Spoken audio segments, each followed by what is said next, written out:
Pour expliquer le fonctionnement d'un objet, rien de tel que la réalisation d'un schéma. Comme dit l'adage, un petit dessin vaut mieux qu'un long discours. Je vous propose d'illustrer cette démarche en schématisant le fonctionnement de la fonction technique dirigée d'un VTT pour enfants. Pour parler simplement, que se passe-t-il lorsque le vélo tourne? Essayons de travailler avec méthode, pas à pas. La première étape consiste à identifier les éléments qui permettent d'assurer la fonction technique, c'est-à-dire trouver quels sont les éléments qui rendent le vélo capable de tourner. Par l'observation, il est possible d'identifier les deux poignées, le guidon, le cadre, la fourche et la roue avant. Ainsi, il est possible de cibler la zone du vélo qu'il faudra schématiser pour expliquer le fonctionnement. On pourrait aussi ajouter les mains du cycliste, qui vont provoquer le changement de direction du vélo, ainsi que la route, qui a toute son importance. Ensuite, il faut choisir un point de vue approprié qui permettra de bien voir tous les éléments et qui mettra en évidence les mouvements lorsque le vélo tourne. Seule la schématisation des éléments ayant un rôle dans la réalisation de la fonction est utile. Nous pouvons donc supprimer les autres éléments afin d'isoler ceux qui participent à la réalisation de la fonction, c'est-à-dire les poignées, le guidon, le cadre, la fourche et la roue avant. Il est conseillé de donner une couleur différente pour chacun des éléments. Cela permettra de bien les distinguer et ça facilitera les explications.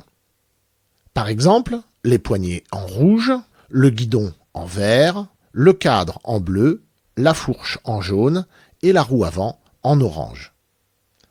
L'étape suivante consiste à schématiser, c'est-à-dire dessiner de manière simplifiée chaque élément. Il n'est pas indispensable d'être un grand artiste pour cela. Un dessin à main levée est suffisant. On peut rendre transparents certains éléments afin de faciliter la compréhension. Ici, le cadre est caché à l'endroit de la liaison entre le guidon et la fourche. Cela permet de voir à l'intérieur du cadre. Ensuite, il faut indiquer sur le schéma les noms des éléments. Puis, on décrit les actions qui se produisent en plaçant des flèches numérotées dans l'ordre chronologique, c'est-à-dire en 1 ce qui se passe en premier, en 2 l'action suivante et ainsi de suite jusqu'à ce que le vélo tourne.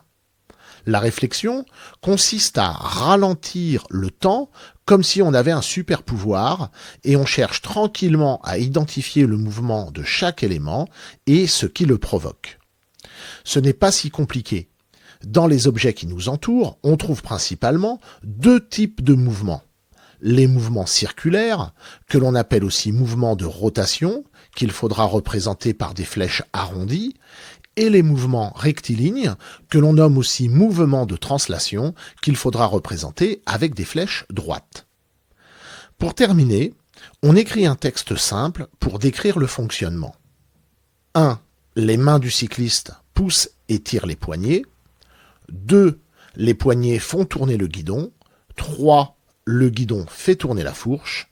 4. La fourche fait tourner la roue avant. 5. La roue avant, en contact avec le sol, fait tourner le vélo.